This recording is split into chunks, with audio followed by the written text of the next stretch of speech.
Hey guys, in this video I'm going to show you how to redeem a Paramount Plus code. If you find this video helpful, please drop a like and subscribe to my channel. In saying that, let's just jump straight into the video. Alright, I've created a Google Doc here on the process to do this. So the first step you need to do is to go to the Paramount Plus website, which is paramountplus.com. And then from here, sign in or create an account. And then once you sign in, navigate to the code redemption page. So once logged in, go to the account section or look for a link to redeem a gift code or promo code. This is often found in the billing or subscription section. Then from there, enter the Paramount Plus code in the provided field.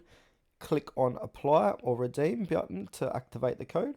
And then to review the subscription details and confirm the code should adjust the cost or provide the benefits associated with it. Now, if you're doing this on the app, what you can do is launch the Paramount Plus app on your smartphone, tablet, or even smart TV. Sign in or create an account.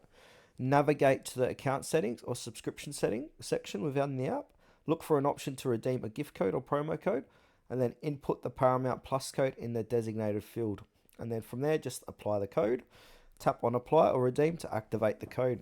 And then also check the subscription details to ensure the code has been applied correctly. And I've put some tips here as well that you can have a quick read as well.